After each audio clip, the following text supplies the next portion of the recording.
धुएं का गुबार छटने के बाद शहर में 3 दहाई के सबसे बुरे तशद्दुद से हुआ नुकसान अब सामने आने लगा है। वहीं खदशात के बीच लोग काम के लिए घरों से बाहर निकलते दिखे और तशद्दुद मुतासिर इलाकों में कुछ लोग दुकानें और बाकी दुकानें भी खुली हुई दिखाई दी हैं। सफाई मुलाजिम जहां 4 दिन के तशद्दुद के बाद शुमाल मशरकी दिल्ली की सड़कों और गलियों से पत्थर, कांच के टुकड़े और मलबे साफ करते दिखाई दिए, तो वहीं कुछ दुकानदार अपनी जली हुई और टूटी फूटी दुकानों का मायूसी से मुआयना करते हुए भी नजर आए। पुलिस और नीम फौजी दस्तों के एहलकार मस्जिदों में जुमे की नमाज के मद्देनजर सख्त चौकसी बरतते दिखाई दिए। अब भी किसी शहर में फसाद है तो वो तो कुछ वक्त में खत्म हो जाता है, लेकिन उसका दर्द इतनी आसानी से खत्म नहीं होता। दंगे का घाव इतनी आसानी से नहीं भर पाता। फसाद में सभी का नुकसान होता है, किसी का फायदा नहीं होता, ना हिंदू का ना मुसलमान का। होता है नुकसान तो इंसान का। इसीलिए किसी शायर ने कहा है कि ना हिंदू बनो ना मुसलमान बनो, इंसान की औलाद हो इंसान बनो।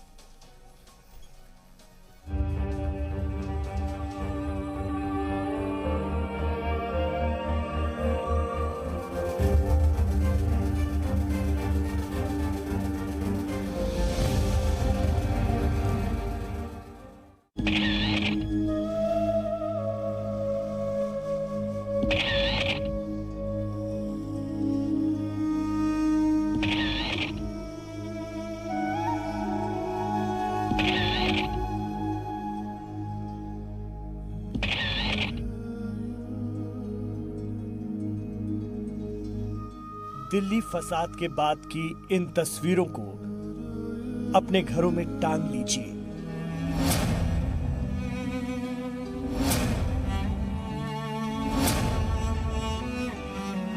ये तस्वीरें आपकी आने वाली नस्लों को दिखाने और समझाने के काम आए शायद।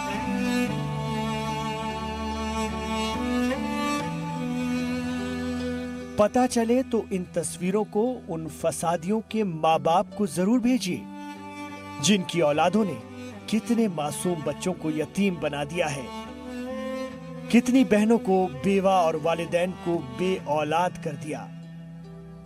ये तस्वीरें कोई मामूली तस्वीर नहीं है। इसी तस्वीर वाले मुल्क ने विक्रम लैंडर स्पेस में इसलिए भेजा था ताकि वहां से अच्छी अच्छी तस्वीरें खींची जा सके। बदकिस्मती से लैंडर तो अपने निशाने से ठीक पहले खो गया, लेकिन दिल्ली ने ये तस्वीर अपने कैमरों में कैद कर ली है। ये तस्वीरें उस दौर की हैं जब हम 21वीं सदी में एक नई तस्वीर के साथ दाखिल होने की सरहद पर खड़े हैं। ये तस्वीरें इसलिए और भी अहम हो जाती हैं क्योंकि जब आपका बच्चा बड़ा होकर सोशल मीडिया पर हाथ आजमाने के काबिल हो जाए तब उसे ये तस्वीर जरूर दिखाइए। साथ ही उससे पूछिएगा कि बेटा क्या बनना चाहते हो?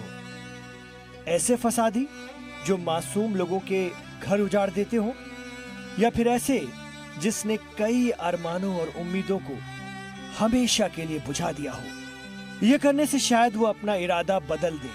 जी हाँ, ये तस्वीरें इसलिए भी जरूरी हैं कि इंसानी शक्ल सूरत वाला जब कोई दंगाई गिरोह अपना दिमागी तवाजुन खो देता है तब ऐसी तस्वीरें ही सामने आती हैं। दिल्ली में अभी 1984 के सिख फसादात का दुख कम भी नहीं हुआ था कि कौमी राजधानी की ये तस्वीरें एक और जख्म दे गई। दिल्ली तशद्दुद में किसी ने अपना बेटा खोया है तो किसी ने अपने वालिदैन। रोती हुई आंखों से गिरते हुए आंसू इस बात के गवाह हैं कि वो किसी एक मजहब के नहीं हैं। मुस्तकबिल के भारत में ऐसी तस्वीरों की तादाद न बढ़े, इसीलिए भी इन्हें संभाल कर रखिए ताकि सनद रहे। ब्यूरो रिपोर्ट, जी मीडिया।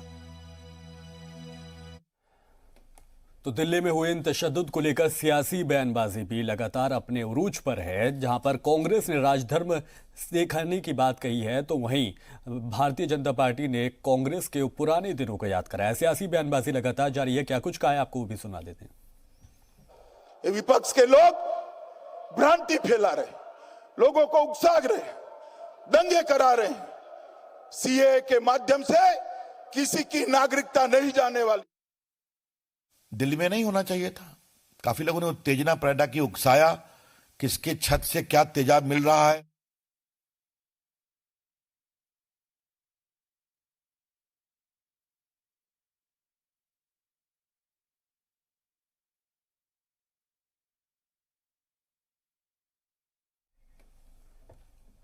तो इसी मसले को लेकर आज के मुद्दे में चर्चा करेंगे। कोशिश ये की जाएगी कि जिस तरह से जो कुछ भी हुआ है उसकी भरपाई तो नहीं हो सकती, लेकिन अपील लोगों से की जा सकती है, शांति बनाए रखें। जैसे कि हमने बताया कि वजीर दाखिला अमित शाह ने आज भी जब खिताब किया तो उन्होंने भी यही कहा कि लोग अफवाहों पर ध्यान न दें और भाईचारा और यकजहती का पैगाम देने की कोशिश लगातार की जा रही है। साथ ही साथ अमन कमेटियां भी अपने काम पर लगी हुई हैं, वो भी लोगों को समझाने की कोशिश कर रही हैं कि चूंकि जो तशद्दुद हो रहा है इसमें ना हिंदू मर रहा है ना मुसलमान मर रहा है, बल्कि अगर मर रहा है तो वो इंसान मर रहा है। इसी पर आज बात करेंगे हम, और हमारे साथ खास पैनल मौजूद रहेगा। हमारे साथ राहुल लाल साहब रहेंगे, पॉलिटिकल एनालिस्ट हैं, स्टूडियो से हमारे साथ जुड़ेंगे। साथ ही दानिश इकबाल साहब जो कि बीजेपी का पक्ष यहां पर रखेंगे। साथ ही अब से कुछ ही देर में फिरोज बख्त अहमद साहब हमारे साथ जुड़ेंगे, काउंसलर हैं मौलाना आजाद नेशनल उर्दू यूनिवर्सिटी के। शुरुआत करना चाहूंगा बीजेपी से। भारतीय जनता पार्टी के हमारे प्रवक्ता यहां पर बैठे दानिश इकबाल साहब। दानिश इकबाल साहब, 2 दिन के बाद कितना राहत भरा सांस या राहत की सांस ले रही है दिल्ली? नहीं, बिल्कुल 2 दिनों के अंदर जो कुछ भी हुआ दिल्ली के अंदर वो उसका गम है, सबको गम है। और हम लोगों को पार्टी लाइन से ऊपर उठ करके, आरोप प्रत्यारोप से ऊपर उठ करके जो है इस विषय को देखना पड़ेगा। और आज मैं बहुत ही जो है संतुष्ट हूँ कि दिल्ली पुलिस ने जो दंगा पे जो है काबू पाया है, और सब जगह से जो रिपोर्टें आई हैं वहाँ पे शांति है, अमन है। आज जुमा का दिन भी था, वहाँ पे जुमे के नमाज जो है सारी मस्जिदों में बहुत ही शांति के साथ अदा की गई हैं। और मुझे उम्मीद है कि ऐसी अप्रिय घटना अब दोबारा नहीं होगी। पुलिस वहाँ पे जो है बहुत सक्षम तरीके से वहाँ पे जो है घूम रही है, लोगों को देख रही है और समझाने का भी काम कर रही है। और मेरा ये कहना है कि आप सवाल खड़ा करते रहिए। निश्चित तौर पे जब SIT की कमेटी गठित हो गई है, टीम बन गई है, उसकी जांच होगी, जांच होने के बाद जो भी उसमें दोषी होंगे वो सब सामने आ जाएगा और उन पर कार्रवाई भी होगी और उनको सजा ही मिलेगी। लेकिन कम से कम जो यहाँ के हिंदुस्तान के जो लोग हैं, जो समाज के बुद्धिजीवी लोग हैं, जो अक्लमंद लोग हैं, जो दानिश्वर लोग हैं, उनसे मेरी गुजारिश है, उनसे मेरी इल्तिजा है कि कम से कम आप जो है ऐसा एक पैगाम दीजिए, ऐसा एक संदेश दीजिए। आप इनको एक चश्मे से ना देखिए। मैं देख रहा हूं कि जिस प्रकार से बहुत से ऐसे बुद्धिजीवी हैं, दानिश्वर हैं, जो ऐसी बातें कर रहे हैं जिससे माहौल और ख़राब होने के संकेत मिल रहे हैं। आप देखिए, इतना बड़ा जो है जावेद अख्तर, इतना बड़ा नाम है, वो जो है ताहिर हुसैन, जिसको साफ मीडिया ने, TV चैनल ने सब कुछ दिखाया है, पुलिस ने उसकी फैक्ट्री, उसके घर को सील कर लिया है, वहाँ से एविडेंस प्राप्त किया है। उसके बावजूद जावेद अख्तर जैसे लोग अगर ऐसे व्यक्ति के पीछे खड़े हो जाएंगे, उसको डिफेंड करेंगे, तो आप भारत को कौन सा धर्मनिरपेक्ष राज बनाना चाहते हैं, ये सवाल खड़ा होता है। तो इसलिए ये जो वक्त है बहुत ही नाजुक वक्त है। तो इस वक्त में हम सबको मिल करके एक ऐसा पैगाम देना चाहिए, हमको एक चश्मे से जो है देखना चाहिए कि हमारे साथ जो भी लोग वहां पे जो हताहत हुए हैं वो ना हिंदू हैं ना मुसलमान हैं, वो इंसान है और वो इस हिंदुस्तान के इंसान है। हमें तकलीफ होनी चाहिए, चाहे कोई भी इस दुनिया से चला गया है, इस दहशत में, इस जो दंगे में चला गया, उन सब के जो हो हमको एक चश्मे से देख करके जो है हमें पैगाम का जो है संदेश देना चाहिए। ठीक है, राहुल लाल साहब भी हमारे साथ जुड़े हुए हैं, क्या कुछ कहेंगे? देखिए, मैं 2-3 दिनों से अलग अलग प्रभावित क्षेत्रों में भ्रमण कर रहा हूँ। अब बिल्कुल कुछ बुनियादी चीज़ें जो वहाँ पे मैंने देखी है, अभी इस समय जो दिल्ली के गवर्नमेंट हॉस्पिटल्स हैं उसमें बहुत ज़्यादा दबाव है, घायलों की संख्या काफ़ी ज़्यादा है। हालांकि दिल्ली के मुख्यमंत्री ने कहा है कि ज़रूरत होगी तो उसको निजी हॉस्पिटल में भी उनको शिफ्ट किया जाएगा। तो मैं तो ये कहूँगा कि चाहे वो दिल्ली के निजी हॉस्पिटल हों, चाहे वो दिल्ली के सरकारी हॉस्पिटल हों, साथ ही साथ दिल्ली में काफ़ी सारे जो है कि डिफेंस के भी जो है कि हॉस्पिटल्स हैं, केंद्र सरकार को भी उनके लिए पूरे दरवाजे खोलने चाहिए। खून की काफ़ी ज़्यादा कमी है अभी भी हॉस्पिटल में, सब जगह जो है कि आप देखेंगे तो काफ़ी कमी चल रही है उसकी। तो ये तो है हॉस्पिटल की स्थिति। तो इसलिए उसके लिए ज़्यादा से ज़्यादा नागरिकों को और स्वयंसेवकों को बिल्कुल जो है कि सामने आना चाहिए अपना रक्तदान करने के लिए, ब्लड डोनेशन के लिए। तो ये सब तो कुछ हॉस्पिटल के स्तर पे मैं देख रहा हूँ, जहाँ वहाँ पे काफ़ी ज़्यादा एक अफरा तफरी की स्थिति है। लोग गंभीर रूप से घायल हैं, लेकिन दबाव के कारण उनको समुचित इलाज नहीं मिल रहा है। जो कुछ चीज़ें और भी आश्चर्यजनक चीज़ें जो दिख रही हैं दिल्ली में, कि दिल्ली जैसे बिल्कुल राजधानी में ये घटना घटी है और वहाँ पे अभी भी चूंकि लोग काफ़ी डरे हुए हैं तो अपने घरों से बाहर नहीं निकल रहे हैं। तो जहाँ पे जिन घरों में बच्चे हैं वहाँ पे दूध तक की कमी है मौजूद। तो ये दृश्य देख के मुझे ये जरूर लग रहा है कि जब दिल्ली में अगर इस तरह के तनाव उत्पन्न हुए और यहाँ पे सत्ता तंत्र के नीचे ये स्थिति है, अलग अलग देखिए केंद्र सरकार भी दावा कर रही है कि हम वहाँ पे सप्लाई कर रहे हैं, राज्य सरकार के भी दावे हैं कि हम वहाँ पे सप्लाई कर रहे हैं पीड़ितों के बीच में, लेकिन रियल स्थिति यह है कि पीड़ितों के पास वो चीज़ें नहीं जा रही हैं। जो लोग इफेक्टेड हैं उनके पास वो चीज़ें नहीं पहुँच रही हैं। एक तो ये बेसिक जरूरत है अभी इस समय कि जो लोग हैं वो काफी तेजी से कैसे सही हो और वो कैसे उनका सर्वाइवल कैसे बहुत मजबूत हो।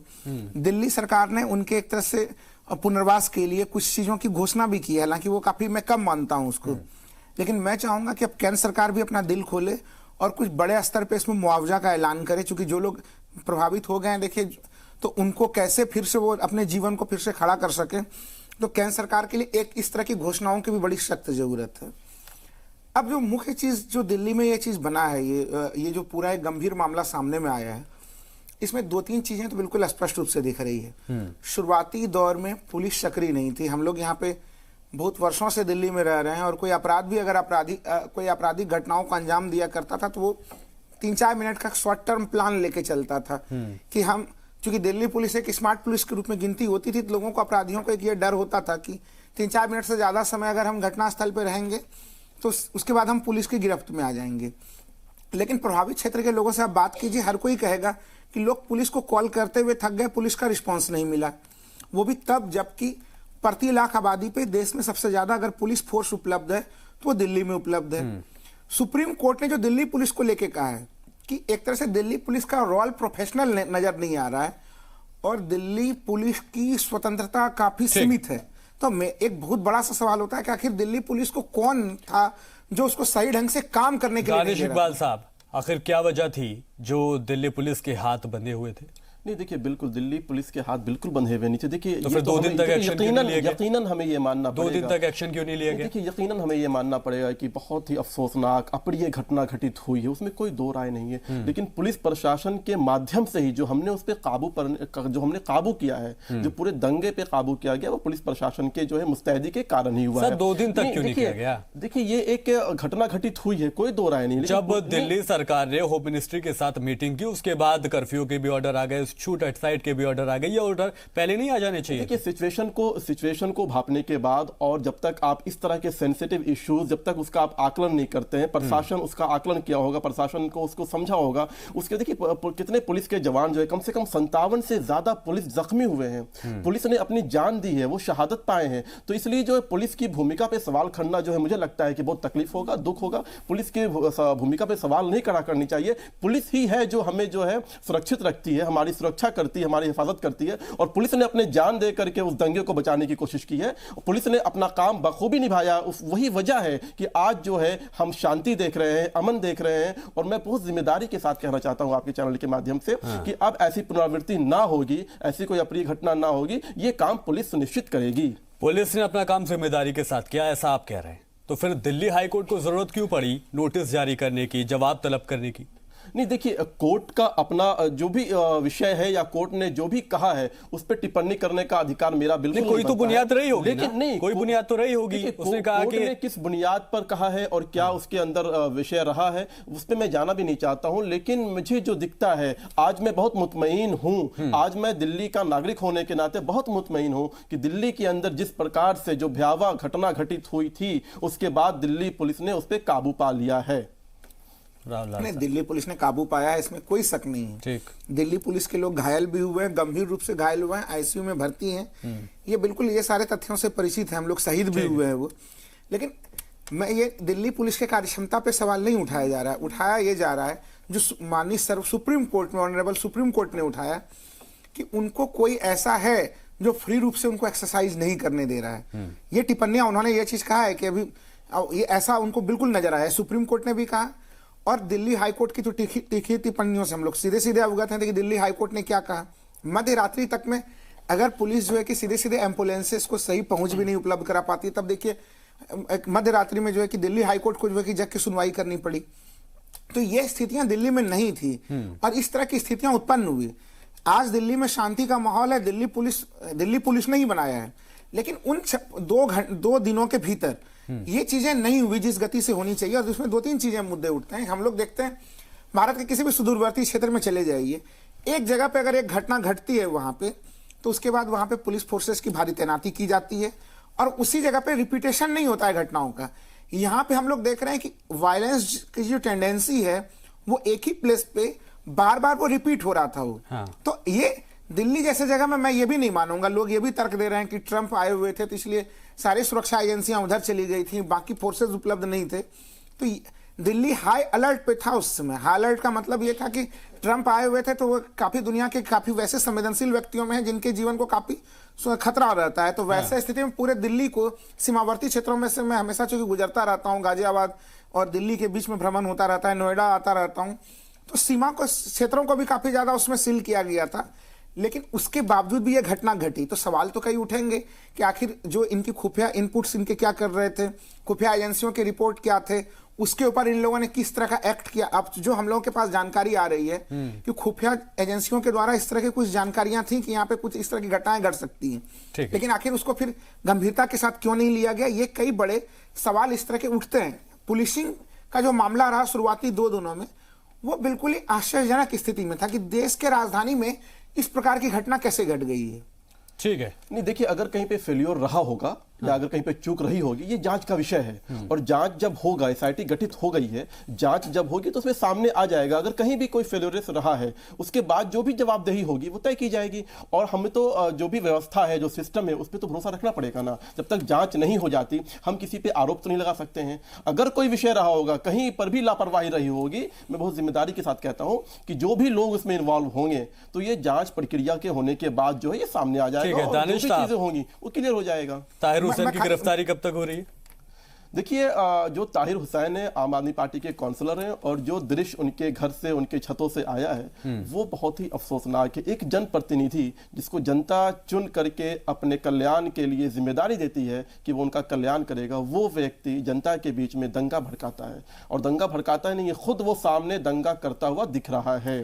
तो ये जो है, वो तो कह रहे हैं कि वो जो दंगाई थे वो उनके घर में दाखिल हो रहे थे, लिहाजा वो उनको रोकने के लिए उनके ऊपर पत्थर मार रहे थे या फिर डंडों से अपने आप को, अपनी फैमिली को बचा रहे थे। साथ ही साथ वो जो टहल रहे थे वो पुलिस से बात कर रहे थे। देखिए, आज टेक्नोलॉजीज का जमाना है, आज हम बहुत हाईटेक हो चुके हैं, सब कुछ सामने है।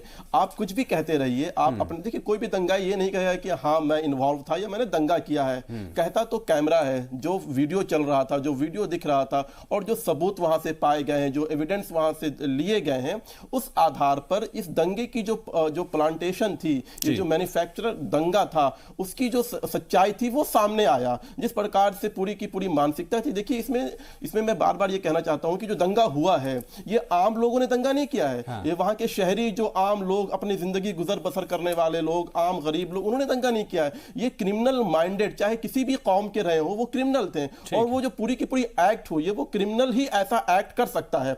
और ये जो तफ्तीश का विषय है, ये तफ्तीश होगा और सामने आ जाएगा। लेकिन जो चीज सामने आ चुकी है वीडियो के माध्यम से, उस पर भी बहुत बड़ा सवाल खड़ा होता है कि हमारे जनप्रतिनिधि और उनकी जो पार्टी है उन पे सवाल खड़ा होता है कि वो ऐसे लोगों को क्यों जो है जनता के बीच में भेजते हैं जनता की सेवा करने के लिए, जबकि वो एक क्रिमिनल बैकग्राउंड से आते हैं। उनका जो पूरा का पूरा व्यवहार रहा है कैमरा के सामने, वो बड़ा प्रश्न है। ठीक है, राहुल लाल साहब, कांग्रेस का रुख हम देख रहे हैं लगातार, पिछले 3 दिनों से लगातार एक्टिव दिखाई दे रही है। एक दिन सोनिया गांधी प्रेस कॉन्फ्रेंस करती हैं, अगले दिन मेमोरेंडम सौंपते हैं, तीसरे दिन राजधर्म सिखाने की बात कर रही है। नहीं, देखिए विपक्ष को ये काम करना चाहिए। मैं तो कह रहा हूँ कि कांग्रेस देर से जगी है, लेकिन भाजपा तो कह रही है कि जो टाइमिंग है दरअसल वो खराब है। नहीं, टाइमिंग खराब नहीं, लेकिन हिंसा भड़केगी। हिंसा क्यों भड़केगी? इससे देखिए मेरा दर्द क्या है। मैं ये इस कारण से दुखी हूँ। दिल्ली में 2 बड़ी सरकारें हैं प्रचंड बहुमत वाली। हम 2019 में जो है कि लोकसभा चुनाव में माननीय प्रधानमंत्री मोदी को प्रचंड बहुमत मिला और अभी कुछ दिन पहले ही 62 सीटों के साथ जो है कि आम आदमी पार्टी को भी प्रचंड बहुमत मिला। इस प्रचंड बहुमत की दोनों सरकारों का जो प्रदर्शन रहा, मैं दोनों का नाम ले रहा हूँ कि दोनों सरकारों के प्रदर्शन से मैं बिल्कुल संतुष्ट नहीं हूँ। अगर अब केजरीवाल अब जो है कि घटनास्थल पे हॉस्पिटल में अब गए हैं वो, लेकिन रियल स्थिति यह है कि आप उसमें जब दिल्ली जल रही थी तो उसमें आप राजघाट में बैठे हुए थे आप। जबकि अगर आप गांधी से ही प्रभावित हैं तो हम लोग जानते हैं, गांधी के दर्शन को हम लोगों ने पढ़ा है कि गांधी जी किस तरह से नुआखली में जाते थे और बिल्कुल दंगाइयों के बीच में जाके दंगा रोक देते थे। तो हमेशा ये कहना कि पुलिस नहीं है हमारे पास पुलिस नहीं है, हम क्या करते? एक नैतिक बल भी काफी होता है। आप जनता के प्रतिनिधि हैं, आप कुछ उस तरह का प्रयास करते उस समय, तो वो प्रयास उनके तरफ से मुझे नहीं दिखे। अब केंद्र सरकार की स्थिति को देख लीजिए। केंद्र सरकार में अभी जब कुछ दिन पहले दिल्ली के चुनाव हो रहे थे, हमारे ऑनरेबल होम मिनिस्टर साहब जो है कि बिल्कुल गली गली मोहल्ले मोहल्ले पर्चियां बांटते हुए भी दिख रहे थे चुनाव प्रचार में। लेकिन जब दिल्ली इस तरह के संकट में आई, तब उन्होंने डोभाल साहब को भेजा। अच्छी बात है, डोभाल साहब को भेजा, लेकिन वो खुद भी जनता के बीच में जाते और कुछ अपने स्तर से समझाने का प्रयास करते तो उसका एक अलग सा प्रभाव पड़ता। दानिश इकबाल साहब, पर्चे बांटने के लिए अमित शाह पहुंच जाते हैं गलियों गलियों, लेकिन जो हालात हैं उस पर क्यों नहीं पहुंचते? नहीं, देखिए, प्रधानमंत्री ने बार बार अपील की लोगों से कि आप जो है शांति बनाए रखिए, अमन कायम कीजिए, और प्रधानमंत्री ने लगातार 2-3 बार जो है इसका संदेश दिया। जहां तक गृह मंत्री जी का सवाल है, गृह मंत्री जी ने जो है तत्काल प्रभाव से जो है सर्वदलीय दल की बैठक बुलाई। उन्होंने एलजी को बुलाया, उन्होंने मुख्यमंत्री को बुलाया, जो उनके क्षेत्र अधिकार में था और जो वो उसमें अच्छा से अच्छा कर सकते थे दिल्ली के दंगा को रोकने के लिए। एज ए गृह मंत्री, एज ए होम मिनिस्टर उन्होंने वो काम किया, तभी जाकर के जो है दिल्ली के अंदर जो दंगा रुका है और जो आज हम उस पर काबू पाए हैं, ये गृह मंत्री की जो है सूझबूझ के कारण ही हुआ है। गृह मंत्री ने फौरन एक्शन दिखाया और गृह मंत्री ने सारे दलों को बुलाया और उनसे बात की और कहा कि जो अच्छा हो सकता है, क्योंकि दंगा, देखिए, कोई भी पार्टी हो, कोई भी नेता हो, देश की कोई भी जनता हो, वो दंगा के खिलाफ होती है, वो दंगा कभी नहीं चाहती कि दंगा होगा। तो गृह मंत्री ने भी वही काम किया जो उनके अंदर पावर थी, जो क्षमता थी, उसके इस्तेमाल करते हुए उन्होंने दंगा जो हो रहा था उसको रोकने का काम किया, पुलिस को आदेश दिया और गृह मंत्री ने तुरंत कहा कि जो है आप अगर कोई दंगा कर रहा है आप उसको तुरंत गोली मार दो। तो ऐसा जो उन्होंने निर्णय लिया, उसके बावजूद जो है दंगा वहां पे रुका है। एक बात। दूसरी बात, देखिए, हम लोग अंसारी भाई, दंगा हुआ, दंगा रुका और आज क्या हालात है उस पर हम लोग जो है बहस मुबाहसा कर रहे हैं, लेकिन इसकी गहराई में हम लोगों को जाना पड़ेगा कि आखिर दंगा हुआ क्यों। देखिए, सोनिया गांधी आज कह रही हैं राजधर्म का, भारतीय जनता पार्टी को वो राजधर्म का पाठ पढ़ा रही हैं। क्या सोनिया गांधी ने जो रामलीला से बयान दिया, जो उन्होंने कहा कि आप घर से निकल जाओ, आर पार की लड़ाई कर लो, क्या होता है घर से निकलना, क्या होता है आर पार की लड़ाई लड़ना, क्या ये राजधर्म होता है क्या? मुझे सोनिया गांधी से यही पूछना है कि आपने जो बयान दिए, राहुल गांधी ने जो उत्तेजना फैलाई, प्रियंका गांधी, पूरा परिवार ने जो रामलीला ग्राउंड से जो उत्तेजना फैलाई, उसके बाद जो अलग अलग बयान आए, आप लोग इस दंगे को बयान से जोड़ करके बातें कहते हैं। मैं कहता हूं क्या 15 करोड़ 100 करोड़ के बयान पे चर्चा नहीं होनी चाहिए क्या? उससे सवाल नहीं पूछा जाना चाहिए? आज कोर्ट ने भी उन ऐसे लोगों को, मैं बार बार कह रहा हूं कि जो दंगा होता है वो क्रिमिनल माइंडेड होता है, क्रिमिनल लोग करते हैं, कोई आम आदमी दंगा में जो है इन्वॉल्व नहीं होता है, बल्कि उसका नुकसान होता है। लेकिन जो लोग ट्विटर पे बैठ करके, जो लोग अपने आप को so called secular, so called बुद्धिजीवी होते हैं, उन लोगों को ट्वीट को देखिए, उन लोगों के बयान को देखिए, वो बहुत प्रभाव डालता है। और आज कोर्ट ने भी उन लोगों को नोटिस भेजा है और उन लोगों से पूछा है कि आपने जो बयान दिए हैं उसके क्या नतायज आए हैं दिल्ली में, दानिश उसका जवाब इकबाल आपको देना साहब, चाहिए। आपने सोनिया गांधी के इस बयान का जिक्र कर दिया, आपने वारिस पठान के बयान का जिक्र कर दिया, आपने जरूरी नहीं समझा कि गोली मारो वाला बयान यहाँ पर कोर्ट आपको करना चाहिए था? जरूरी नहीं लगता आपको कि जो कपिल मिश्रा बयान दे रहे थे कि हम खड़े हैं, पुलिस अगर हट जाएगी तो ठीक है, उसके बाद हम देख लेंगे पुलिस क्या करेगी? मैं इसका भी जवाब, बयान इसके लिए अंसारी भाई आपको जवाब दे दूं। देखिए, सोनिया गांधी जब रामलीला मैदान से भाषण दे रही थी, तकरीर कर रही थी, तो वो किसको मुखातिब होकर के कह रही थी, किसको मुखातिब कर रही थी, वो किन लोगों को बोल रही थी? एक चीज। दूसरी चीज, जहां तक बात अनुराग ठाकुर के बयान की है, प्रवेश वर्मा के बयान की है या कपिल मिश्रा के बयान की है, इन लोगों के जो बयान चुनाव के वक्त आए थे, इलेक्शन कमीशन एक संवैधानिक संस्था है, एक संवैधानिक प्रोसेस होती है वहां पे, उन्होंने उसके अनुसार उन लोगों पे जो कार्रवाई करनी थी उन्होंने उस पर की है, उन पर बैंड भी लगाया है। जो भी लेवल का जो क्राइम कहिए या जो भी उनके माध्यम से बयान को जिस तरह से उन्होंने देखा, उस पर उन्होंने जो है कार्रवाई की। एक बात। दूसरी बात, मैं बोल दूं फिर आप बोलिएगा। राहुल भाई मैं बोल देता हूं फिर आपको मौका दे। देखिए अंसारी भाई, जहां तक अनुराग ठाकुर के बयान है, अनुराग ठाकुर ने कहा था कि देश के जो गद्दार हैं, देश को जो तोड़ने वाले हैं, देश को जो तोड़ने की बात करते हैं, जो कहते हैं कि देश को, असम को देश से अलग कर दीजिए, जो देश को कहते हैं कि जो है भारत तेरे टुकड़े होंगे इंशाअल्लाह इंशाअल्लाह, क्या एक हिंदुस्तानी होने के नाते मैं दानिश इकबाल, अगर ये कोई कहता है तो मैं नहीं कहूंगा क्या कि देश की सेना, देश की पुलिस, देश की आर्मी ऐसे लोगों को गोली मारेगी? क्या है वो पहले ही सलाखों के पीछे है बात, आपने टुकड़े टुकड़े कह रहा हूं। और जो राहुल भाई, बहुत सारे मुद्दे आपने उठा दिए, 5 सेकंड मुझे और दीजिए क्योंकि सारे बयान को मैं एक बार कह दूं। कपिल मिश्रा का जो बयान है, कपिल मिश्रा ने क्या कहा? कपिल मिश्रा ने यह कहा कि जो लोग असंवैधानिक तौर पर धरना प्रदर्शन कर रहे थे, देखिए, धरना प्रदर्शन और जो विरोध होता है उसके लिए एक संवैधानिक प्रक्रिया होती है। जो संविधान ने आपको अधिकार दिया है, आपको हकूक दिया है कि आप देश के कानून का जो है विरोध कीजिए, उसी संविधान ने ये नहीं कहा है कि अभिव्यक्ति की आजादी के नाम पे आप दूसरे के अधिकार को समाप्त कर दीजिए। उसमें जो है साफ साफ कहा गया है कि आपको जो है एक निश्चित समय दीजिए और वहां पे आप प्रदर्शन कीजिए। कपिल मिश्रा ने यही कहा कि जो नाजायज प्रदर्शन हो रहा है उसको यहां से पुलिस को हटाना चाहिए, इतना बात है। उसने ये नहीं कहा कि लाठी चलाओ, पत्थर चलाओ या किसी धर्म के खिलाफ कहा। नजरिया से सबसे पहला तो इन्होंने, दानिश जी ने बार बार कहा कि एसआईटी का गठन हुआ है, वो देखेगी दूध का दूध और पानी का पानी एसआईटी कर देगी। ठीक है, अब देखिए कि एसआईटी का गठन हुआ कैसा और एसआईटी में किन लोगों को चुना गया है। आप वहीं से देखिएगा कि एसआईटी का परिणाम क्या आएगा, हम लोगों को स्पष्ट है। एसआईटी के जांच के लिए जो जिम्मेवारी दी गई है, दो प्रमुख एसआईटी का जो गठन हुआ है, एक एसआईटी के हेड तो हैं राजेश देव और एक के एसआईटी के हेड हैं टर्की जी। ये दोनों दो लोग हैं हेड इसमें। अब देखिए, राजेश देव को जो बनाया गया है, राजेश देव को खुद ही अपने उस समय जब वो इलेक्शन प्रोसेस में भाग ले रहे थे और उस दरमियान में उन्होंने एक जांच को पूरा भी नहीं किया था, उसके पहले ही एक पॉलिटिकल स्टेटमेंट दे दिया था। मैं दोहराऊंगा नहीं उस स्टेटमेंट को। हाँ। और उस समय चुनाव आयोग ने उनको प्रतिबंधित कर दिया था, वो भविष्य में किसी चुनाव कार्य में भाग नहीं ले सकते। और इन दोनों लोगों ने जो जांच पड़ताल किया है, एक ने तो जेएनयू के मामले पर जांच पड़ताल की है और एक के जामिया के मामले का जांच पड़ताल है। जेएनयू में नकाबपोश घुस के गए अंदर, उसमें से अब तो सारे दुनिया को पता है, उन लोगों के कई स्टिंग ऑपरेशन भी सामने में आ चुके हैं। एबीवीपी के लोग थे, कई और लोग थे। वो जांच पड़ताल के अंतर्गत अभी भी वो जांच अच्छे से पूरा नहीं हुआ। जामिया का जांच भी अभी भी आधा अधूरा है। ठीक है, वैसे लोगों के जिनके ट्रैक रिकॉर्ड खुद ही अच्छे नहीं है जांच में, उन लोगों को दिल्ली के इतने महत्वपूर्ण हिंसा के जांच करने के अधिकार दिए गए। अब बताइए उसके जांच परिणाम क्या आएंगे। एक तो ये चीज, एसआईटी की स्थिति क्या है। दूसरा चीज, बयानों के मामलों के लेके देखिए, अभी इन्होंने कहा, अभी दानिश जी ने, बड़ा मैं स्वागत करता हूं बयान का, कि एक तरह से जो पठान साहब का बयान आया उसके ऊपर उसकी चर्चा क्यों नहीं होती, कपिल मिश्रा के बयान की चर्चा क्यों होती है। कपिल मिश्रा के बयान को जिस तरह से बिल्कुल आदर्श वाक्य बताने का दानिश साहब प्रयास कर रहे हैं, दिल्ली हाईकोर्ट ने स्पष्ट रूप से कहा जो उनका बयान है वो भड़काऊ किस्म का बयान है, दिल्ली हाईकोर्ट ने कहा। इन्होंने उसके अलावा अनुराग ठाकुर और प्रवेश वर्मा के बयानों का भी वर्णन किया कि वो तो इलेक्शन के दरमियान में दिए गए बयान थे और उसके ऊपर जो है कि इलेक्शन कमीशन को कार्रवाई करनी थी। नहीं, दिल्ली हाईकोर्ट के प्रोसीडिंग्स को देखेंगे तो दिल्ली हाईकोर्ट ने स्पष्ट रूप से कहा कि आप अब तक कार्रवाई आपने क्यों नहीं किया। पुलिस ने कहा कि इलेक्शन के समय के बयान है ये, तो उस पर दिल्ली हाईकोर्ट की टिप्पणी और तीखी थी कि इलेक्शन के समय के बयान थे, तब तक तो अब जांच पड़ताल होकर उसके ऊपर कार्रवाई होनी चाहिए।